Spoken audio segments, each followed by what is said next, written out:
Hey, Slick Talkers, thank you so much for tuning into this podcast. And I know that if you love this show, you'll also love my morning show called Good Morning Hospitality with my co hosts Michael Golden and Brandy Canali, as we spend 30 minutes every Monday morning to dive into the industry's top latest news and trending topics. So go check it out on wherever you find your podcasts at Good Morning Hospitality. And you can live stream with us on Monday mornings on LinkedIn, Twitter, Facebook, and of course, YouTube. Now, I hope you enjoy this episode. That outcome, that immediate response alone tells the story. It's that short-term rental folks want to get our story out, to get also involved in local actions, local advocacy. Our government doesn't know what we need, so we need to tell them.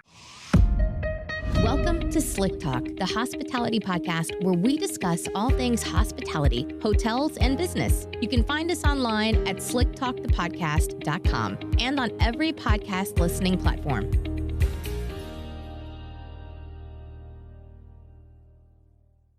All right, everybody, welcome back to Slick Talk, the hospitality podcast. Today, I have the pleasure and honor to introduce David Kraus, who is the founder of Rent Responsibly. And David's got an interesting story. You'll probably know a little bit once we get into the episode. But David, I just want to say thank you for being on the podcast, being on the show. I'm a big fan, love what you do, from just your crazy rentrepreneur journey. So let's dive in. Who is David? What's your origin? Where did you start? And kind of tell us a little bit what you do.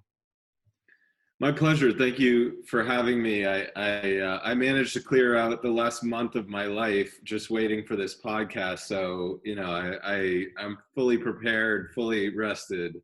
Yeah, thanks for making the time for me. I know we have busy schedules. Yeah, I've been sitting in this chair waiting for a month. Glad to see another face. No, all joking aside, I mean, without a doubt, this podcast is through the lens of COVID-19, which we're in the thick of right now. Yeah. Depending on when listeners discover this podcast, it's an unreal time. But your question, who am I and what have I done? I think from the hospitality standpoint, I was like many other folks that end up in the short-term and vacation rental industry, an accidental rentalpreneur. And 7 years ago, I had a small little budding real estate development company and was renovating condos in Boston and had this chunk of time, a month, that I needed to get myself moved to Dallas, Texas. And I was either going to eat $3,000 on an empty condo, furnished. It was under agreement. And I looked on Craigslist, and then I listed on Airbnb for the first time, just saying, whatever pops up, I'll make a decision to see how I want to handle this short vacancy period. And 6,000 guests later, Wow. I am, probably one of, they say an expert is somebody who's made all the mistakes you can make in a narrow field. I'm an expert, trial by fire, and I've done a number of other things, but Rent Responsibly at this point is my love and passion, and we can go through how we got there as well. But I bleed short-term rentals right now. So you started in the trenches, renting out your own property. Now, do you still have multiple properties, or are you kind of more just into the advocacy side of Rent Responsibly? Great question. I had I would call it an unreal moment, almost sublime, where I realized in December when I turned over, I have one property that's an active short-term rental, but I turned it over to a manager because I was no longer going to be in Dallas. And Yeah. as somebody who was proximate to my properties, that distance, real remote management just didn't make me comfortable. So I found a local manager, and I turned my phone off as the point of contact for the first time in 7 years. And I didn't realize I was even on duty for 7 years straight, but I was, and I'm no longer on duty. I got somebody in between me and the property, but still involved, just in a different way. Awesome. No, I love it. So start from the trenches now to, handing off the keys to somebody else. Now let's talk about how you got to Rent Responsibly. What was the, I guess, like you said, the aha moment, the sublime moment where you were like, this needs to happen? And what is Rent Responsibly? Because I think, like you said when we were talking on the phone yesterday, this started last year, like early 2000 or late 2019, pretty much beginning 2020, where you formed Rent Responsibly. So what is it? What was the moment that created it? And let's kind of dive into what the fine details are with that.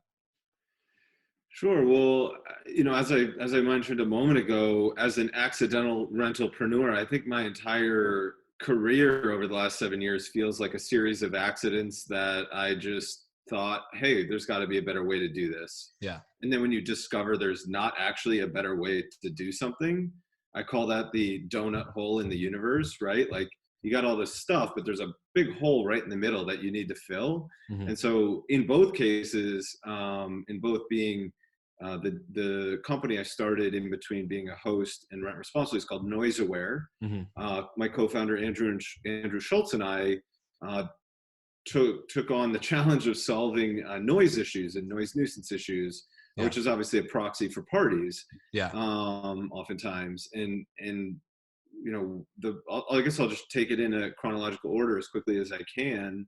But as a host, you run into problems. And when I started my hosting journey, most of the property management software systems didn't exist. Yeah. Most of the pricing tools didn't exist.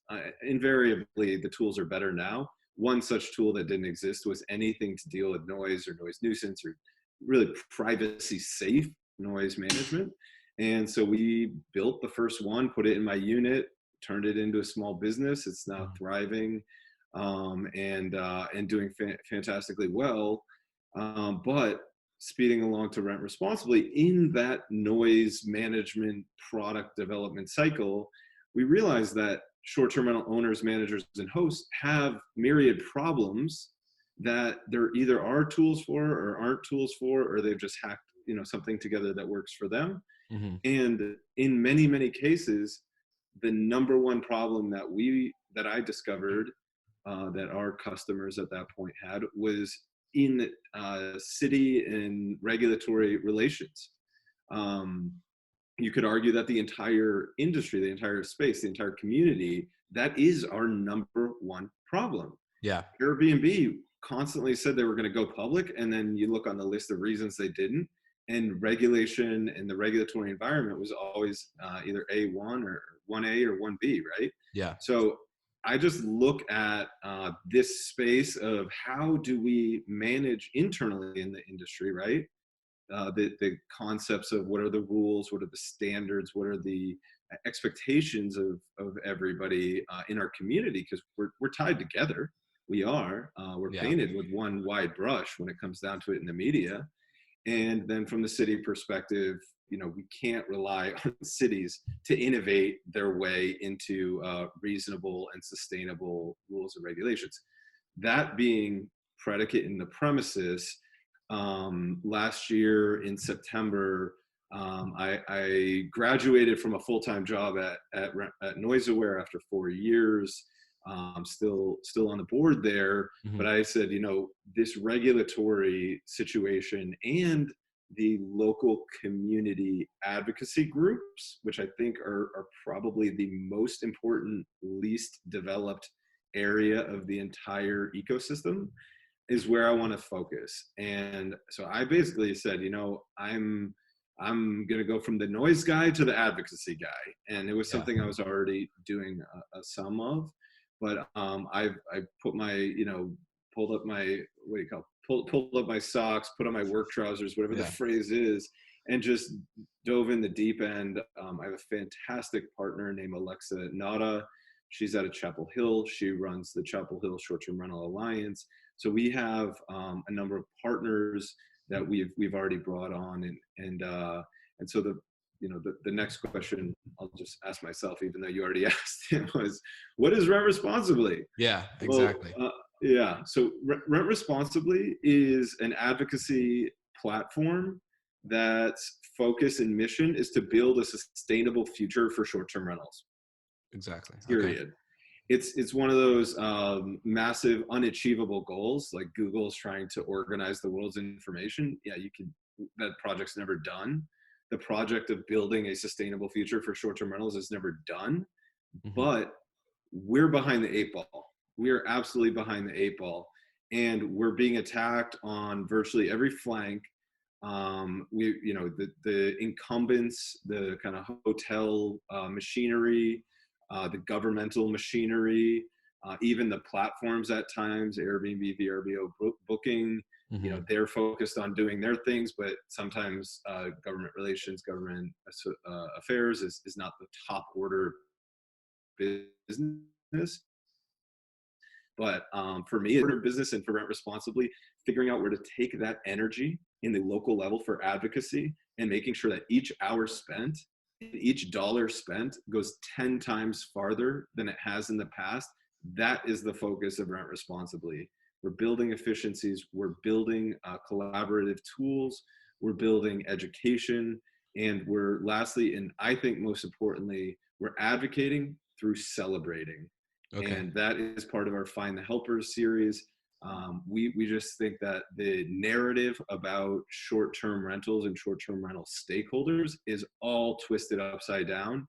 That the party house narrative, the out-of-state investor narrative, the unregulated mini hotel narrative, you name it, that's not even accurate. That is not accurate.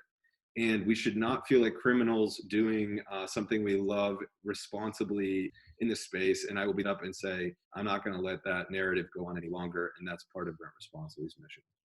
No, I love it. And I think it ties in really nicely with, I was having a conversation with somebody else in the space that you probably know of too, but we were talking about the series that just happened on the show, the Vacation Rental Mastermind series, where people like yourself, Noise Aware, just hire up people that have, Jeremiah from Breezeway, who's been involved with vacation rentals and just the overall community for a very long time, and from pretty much the beginning of the growth of, short-term rentals, right?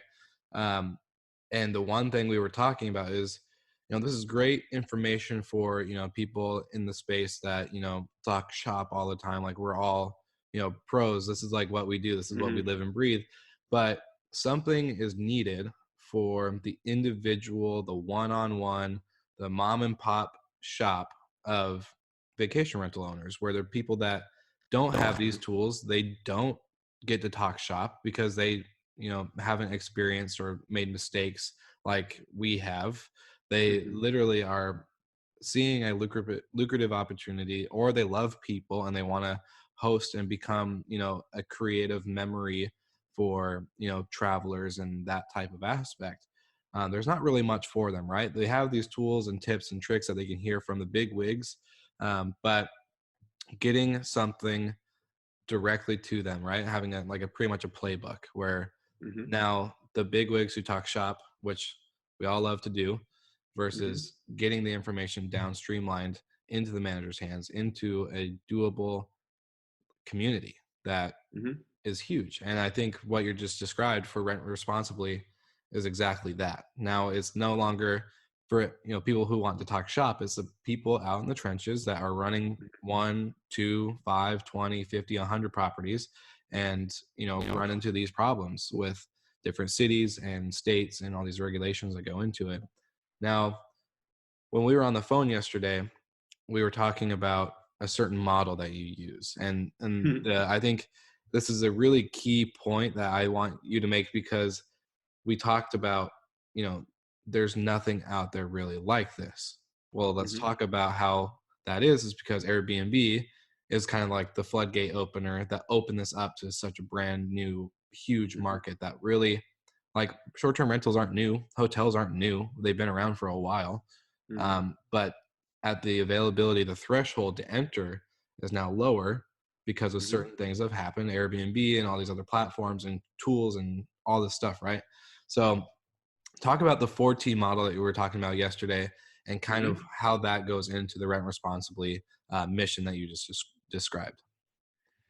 Sure. And forgive me if I sound way too excited about this particular topic. Full dork mode, nerd mode coming at you. We geek out on the podcast all the time. Yeah. This is where we get to geek out. Okay, good. Yeah. As long as permission is granted, I'll take it. So here's what it is. My favorite, so when looking, when I started studying the regulatory environment and started studying like what models in history could approximate or become an analog, a guidebook, dare I say roadmap. Sorry, terrible puns will be not apologized for from here on out. A roadmap for how we get from where we are today to where we need to go.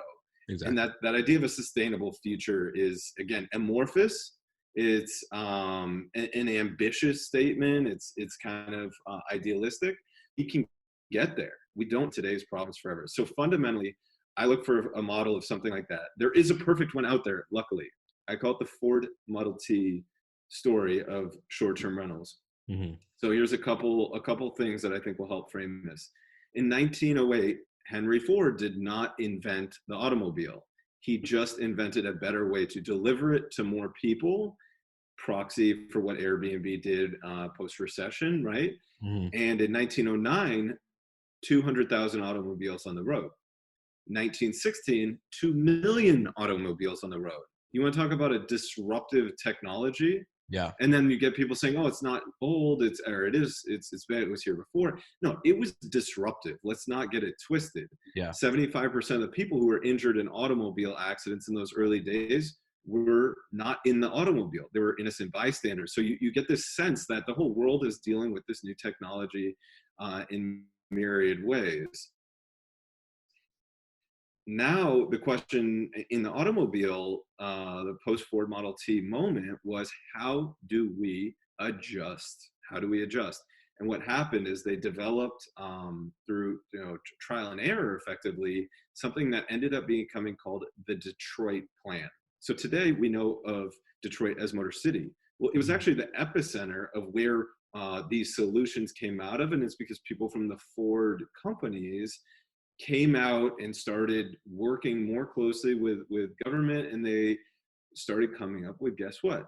Frameworks, rules of the road that the local government could start to use, implement, test, measure, and see if they could make their streets safer. Just one tidbit. The streetcars ran in the middle of the road at that era. So people would get out in the middle of the road and then walk to the sidewalk or the stores. Well, where are the cars going to go if you have cars going right where people are walking? So one of the first rules they came up with were jaywalking laws, which was a little counterintuitive. It's like, well, if the car is the problem, why are we telling people where to walk? It's just you needed to come up with these guidelines. And that's where, when we start thinking about how does this apply to short-term rentals, we have to admit to ourselves, number one, that it is our responsibility to figure out these solutions. It is our responsibility. That is the unofficial and probably soon to be official slogan for Rent Responsibly, is we need to figure this out. Until we take responsibility for these issues, we're not going to get progress. And so just to wrap the Ford Model T analogy up, in the early 20s, since the early 20s, it has become 90% safer to drive 1 mile in an automobile because of technology, education, and public policy. And where those three come together, we can have massive progress, but with one leg of that stool, you're not going to get there. So you think of the Click Your Ticket campaign. That's a public education and public policy. Technology, obviously, seatbelts, airbags, anti-lock brakes, all these sort of things, safety. And then lastly, when you think of more public education, there's driver's test, driver's license, and speed limits, and things that become very regular one state to the next. Right now, we have a patchwork of regulation for short-term rentals. Nobody even knows what works. Frankly, cities are just getting fed up with it and saying we need to ban all of the activity. I mean, we need management of this industry and community and activity. Prohibition is not management, and therein lies the problem. We have to come up with these solutions and be proactive about working them through, and that requires everybody. That requires participation all the way down to that single unit VRBO owner, and all the way up to the Airbnbs and Verbos of the world. And we're just looking for efficiencies and getting the job done. I like what you said yesterday. You said no regulation equals a non-thriving industry. And I think that was worded in a good way because hotels have regulation. There are certain laws, code, standards they have to meet. I know this. I worked in hotels. I've managed them. I've had to meet those standard requirements for many, many, many years of making sure that not only did it meet brand and safety and all the other stuff, but that the city, like taxes and all these certain laws of occupancy and all the things that go into it, right, are being abided by.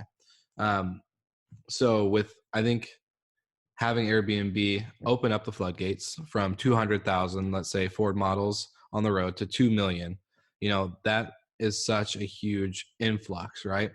Mm-hmm. And now we have all these properties in every city and every neighborhood, counting the one I'm in right now, that are now open in this general sense of listing, I guess that you'd like to call.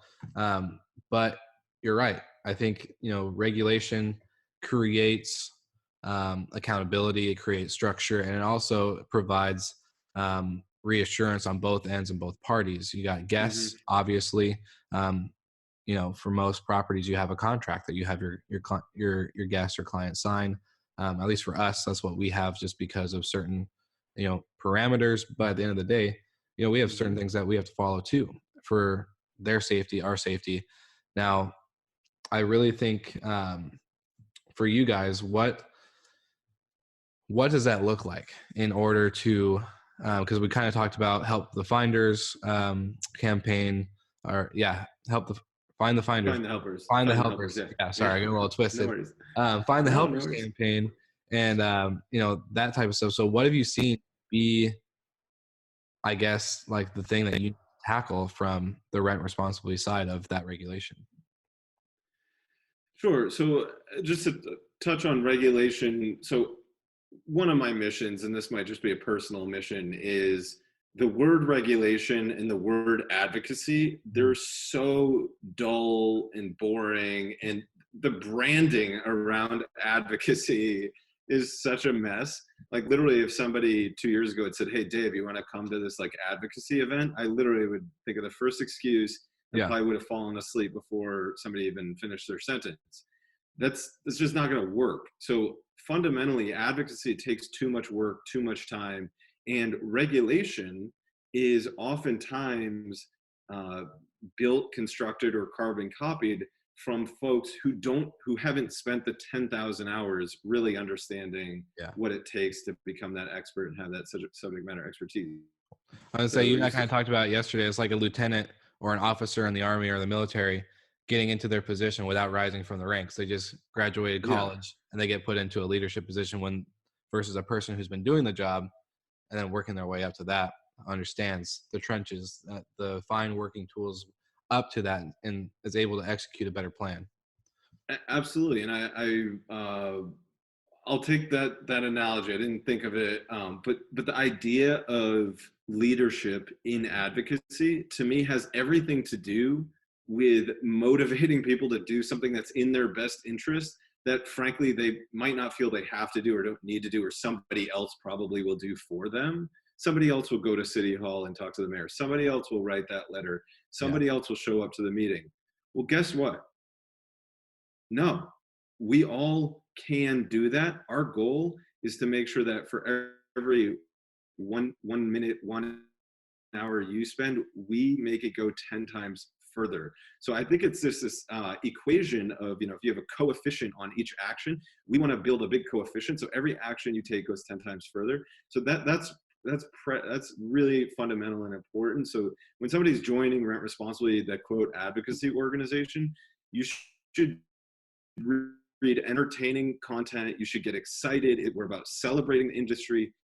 Find the Helpers is about shining a spotlight on the incredible acts of essential services that the short-term rental community has provided, taking in medical frontline workers, providing space for social distancing and self-isolation for people who need it, getting people out of grandma's house. Those people ended up in short-term rentals all over this country. So we're talking about that. We're promoting that. That is advocacy. What's not fun about celebrating the awesome stuff that we're doing? That said, the idea of regulation and this kind of bookwormy, wonky stuff, is, there are professionals that are working on that, but it's frankly, it's underinformed, it's undermeasured, under data driven. It's a little too much of an art right now. And we're trying to bring some science to it, and bring some efficiencies through technologies and whatnot. That's how you get that 10x output. So, dialing it one step back, I guess, to the real action item that we've taken, or I guess the two action items Rent Responsibly has taken in the COVID moment, because I think one of my Alexa, my amazing colleague, said this earlier. She said, I said, we really got to step up. This is like a month and a half ago when COVID was just on the horizon. So we Rent Responsibly, we're young, we're two full-time people. We have to step up. This is a time where we can really help. And she said, stepping up is action. Stepping up is action. We could write a long blog, but that doesn't do anything. We have to take action. So what we did is we set up the Find the Helpers campaign, our initiative. And what that is we've gone out and sent calls to nominate somebody, and nominate might be a tough word, but just really tell us about somebody who's done something extraordinary. And so we've had multiple people who've set up exchanges where nurses can find short-term rentals for free, similar to the Airbnb program, but happening on a very local level. We've had people who have built housekeeper relief funds. Cliff Johnson, one of the incredible leaders in this space, just took it upon himself, and he knew that housekeepers were going to be left behind. So they raised, thousands and thousands of dollars and gave $100 to $250 checks, no questions asked, to housekeepers that need it around the country. Yeah. And, we have story after story after story like this. People have heard of people sleeping in their, Tyann Marsink heard of people in her community sleeping in tents in their garage so they didn't go all the way in their home. And she said, hey, come stay at my short-term vacation rental. I want to put you up. These are frontline workers. On and on and on. You can go to our website and see all these stories. And now we're getting them placed in local media. We're getting these stories out. So again, you were saying we can talk to ourselves all day, but that action only serves to reinforce the echo chamber. We need to get these messages out. We need to tell our story. That's action number one. Action number two, and this is what I would love for the call to action. If anybody fell asleep on the podcast, wake up. This is actually when you need to start listening, because there's an action item here. It takes you less than 5 minutes. On average, 4 minutes and 59 seconds. We were like, this takes 5 minutes. It takes 4 minutes and 59 seconds on average to take the COVID-19 impact survey. How hard is it to just answer 20 questions? You're done for the month. I'm sorry, that's all it is. We just only ask you to take that survey, and then we are taking these survey results. We had a goal on number of respondents. We hit it in the first 20 hours. Wow. If you don't think there's an appetite and a hunger for us to get our information and our story out in the short-term rental space, that outcome, that immediate response alone tells the story. It's that short-term rental folks want to get our story out, to get also involved in local actions, local advocacy. Our government doesn't know what we need, so we need to tell them, and that's what this survey is about. And lastly, it's about building this rising tide of folks. We have this dichotomy, right? I think you actually asked this question earlier, and it was about how do you create regulations or look at regulatory frameworks. And fundamentally, unless we define and are able to communicate what the good actors are already doing on our own in this space, if the local government says no reservations under 14 days or no non-essential travelers, and then the next thing they do is they see a license plate from somebody in New York going to the Poconos, and then the governor of Pennsylvania says we got to shut down all vacation rentals because I saw a license plate. That is the state of affairs today, oftentimes. And not casting aspersions on Pennsylvania. We're not giving those states, we're not giving those politicians enough information to let them know what we're already doing. So the questions in the survey allow us to say, I don't want to start rattling some of the preliminary numbers off, but they're incredible. I mean, it's just directionally, it's like very high percentage, 40% are voluntarily complying with cleaning standards that nobody has even asked them to. CDC and other things are coming out. And so people are going and searching this on their own, Yeah. or finding websites. We want to make that easier for people to comply with, and then go tell the regulators and the people who are maybe turning the screws on our industry unnecessarily, what we're doing anyways, and create that efficiency of communication. Because I mean, it is our responsibility. I am sorry, like, we are not going to be able to rely on others as short-term rental stakeholders any longer. And our industry is all but shut down right now. And I want to open it up just as much as everybody else, but we have to do it safely. We have to do it collaboratively. And guess what? As good actors, we're only as good as the bad actors that will ultimately cause regulation or drive the narrative and let it get out of hand again. So we're really, again, on that framework building thing. What are the good actors doing? What are we doing proactively? What guidance can we get from experts? And boom, there are your guidelines, guardrails. Short-term rental needs our Detroit plan back to the Ford Model T. This is how it works, bro. Amen, man. What I love about it is that you can't let people make these, like, people that are making these decisions and bringing up these regulations and bringing up these things to you guys and sharing these stories are the ones that should be making, helping these guidelines be created, not people that have never ran or checked in a guest at a property. That's just straight up crazy for me. Is like, oh, I've heard about this before. I heard people do Airbnb, but I'm going to make a rule about it because I have no idea what I'm talking about. And then one thing that you said was, the Pennsylvania, the license plate thing, driving by and saying, oh, that was a out of state license plate, whatever. What I've found, Key, and every front desk agent, every employee I've ever had work under me at a hotel or anything, is that no guest is ever the same. So just because this person acts or looks like this one on a computer screen, they all look very similar when you're checking in people, but they're not all one and the same. Who knows if that person driving by from out of state license plate was a traveling nurse who had to rent a car somewhere else, get it over there, so that way she can go help, with a burning down hospital that has no room for new patients, has no room for this, and she's now on her way to work and she's been up for 25 hours. Like, you never know. Like, no one person is ever the same. And that's how we also, I think, need to look at it. No guest is the same. No property manager is the same. There's so many case-by-case scenarios that are, there's probably a lot of similar stories, but they're all going to have one difference. And it's usually going to be involving the host, the guest, or the response to whatever is happening. And so looking at it from that perspective, I think is huge. We can't just say that like you said, the good actors and the bad actors are on a level playing field, because they're not.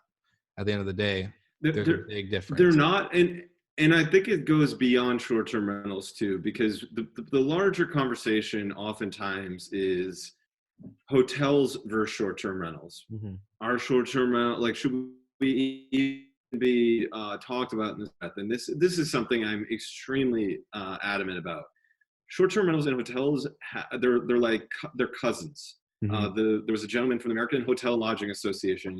His phrase was, the connective tissue between hotels and short-term rentals is hospitality, but they're different. They really are different. I'll tell you why.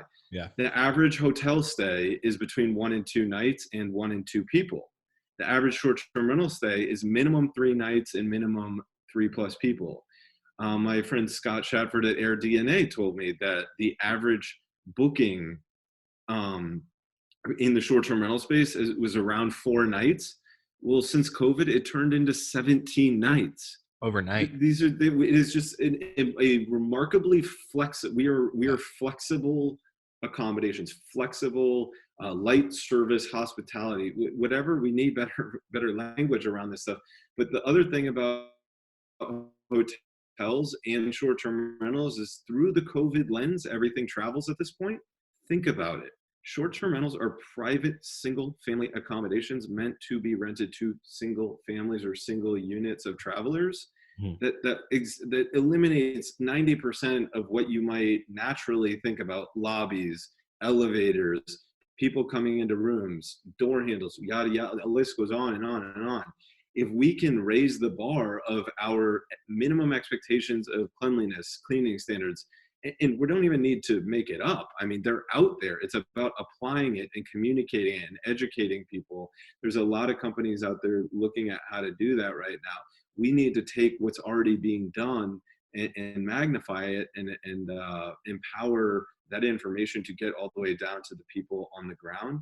And the last thing I want to touch on with respect to the value of short-term rental accommodations. I read on Skift today that early indications are that short-term rental bookings are coming back faster than hotel bookings, which is incredibly interesting. Yeah. But we're starting to see in the regulatory environment when let's say a governor wants to turn back on not just essential only travel, they're saying hotels can do it, but short-term rentals can't. That is so absurd to me. Actually, no, it's not absurd to me. It's a call to action to me. We need to make sure that we're educating the people who are making those calls on the facts and why that might be misguided. And that's what Rent Responsibly is built to do. Is, I'll plug the survey again.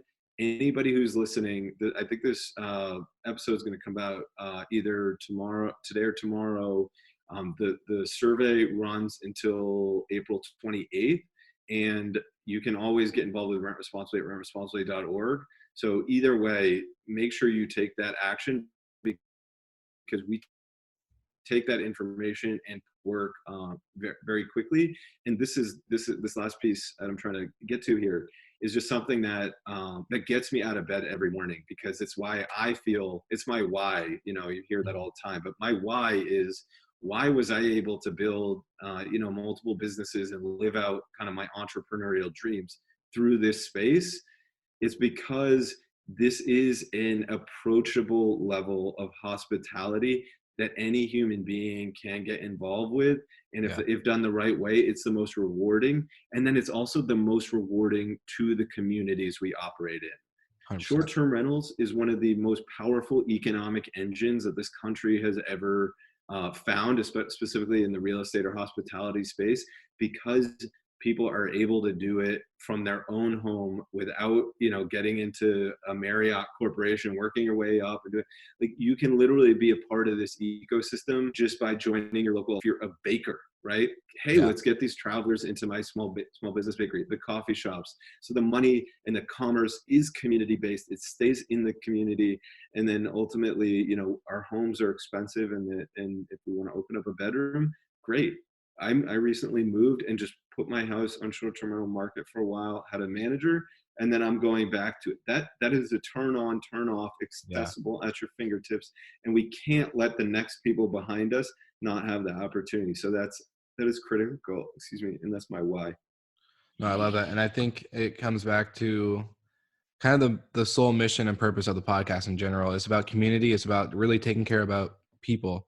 I have so many stories of guests that I've talked to the same guests I've had for 5 years. I don't work at that hotel anymore. I haven't worked at the hotel in 4 years.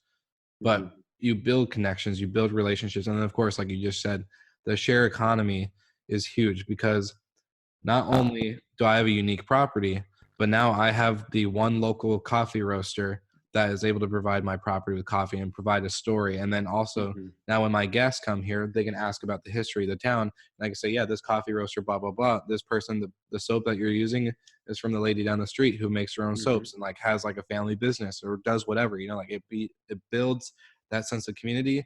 And that's why the good actors, I think, stand out, is because they know the value of community and the value of hospitality and people. And that's why also with what you were saying, action is so huge. And I think when it comes to being a voice for the community, for the industry, yes, we're a part of hospitality, but we're definitely a different sector of hospitality. And I definitely agree with everything you just said. But with being a voice, it comes action, and getting action is by collecting all this information, getting it down on pen and paper, and then finding out how to organize it and do it into an aspect or a way of providing this information in an accurate, one streamlined way. And instead of multiple different factors and places and unorganized chaos, that's when things get misinterpreted. That's when things, get the bad images because it's not being presented right through a streamlined,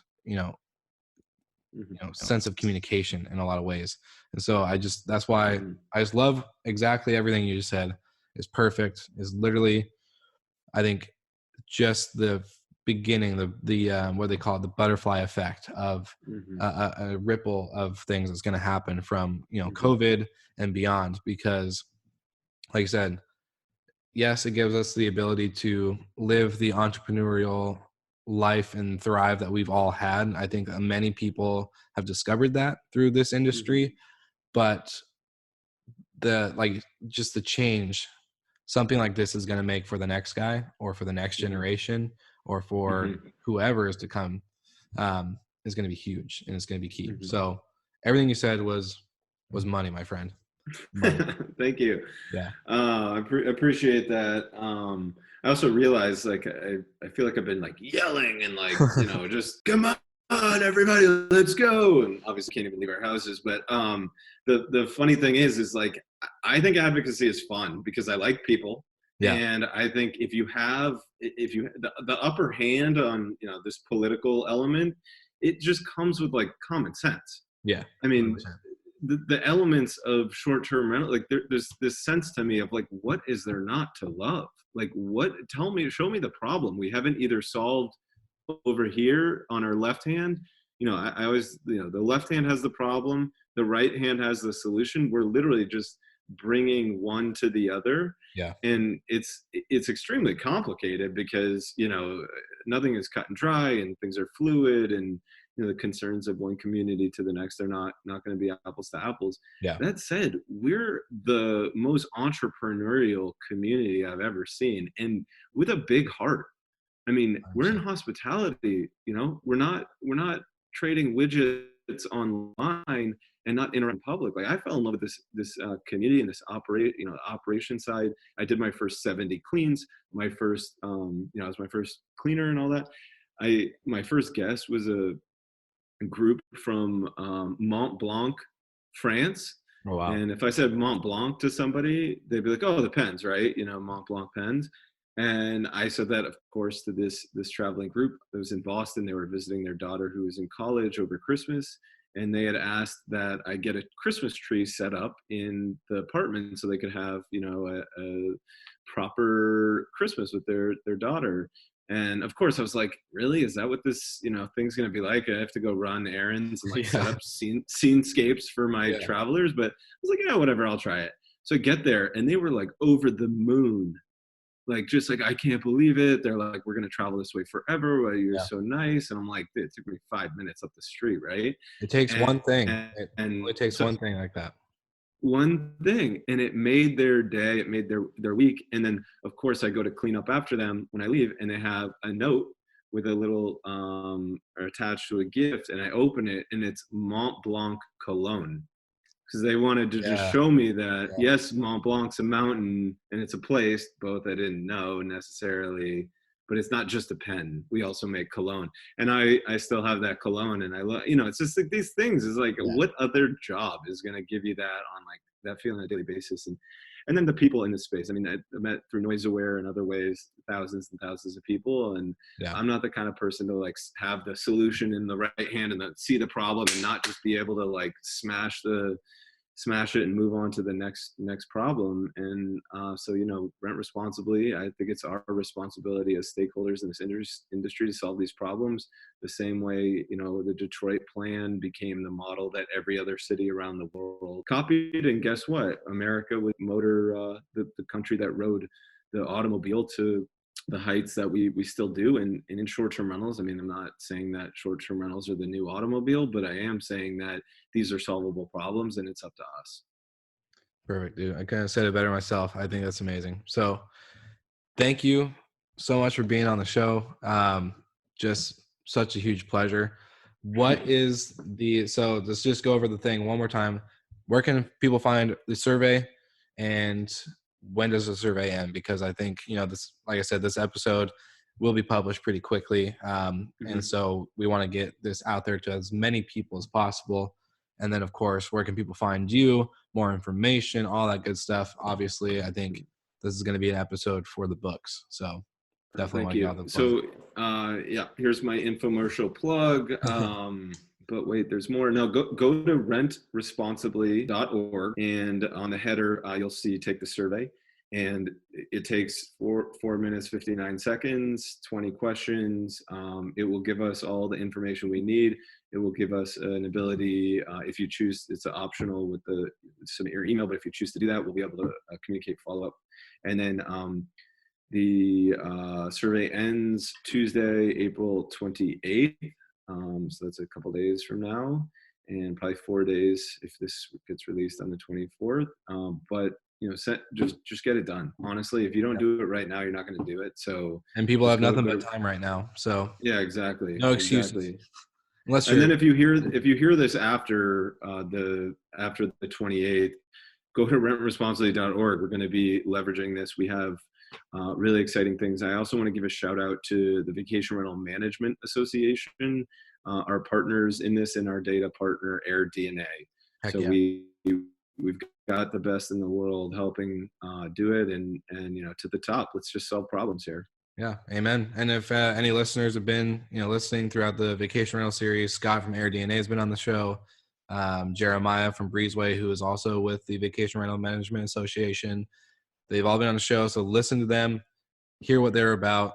I think it'll be a good lead up to this episode as well. So, yeah, thankful for you guys being a part of the community and being part of the show. And David, we will be in contact, my friend. Thank you so much for listening. We love your support and want to provide the best we can to all our listeners. So please find us online, social media, and on Spotify, Apple Podcast, and Google Podcast.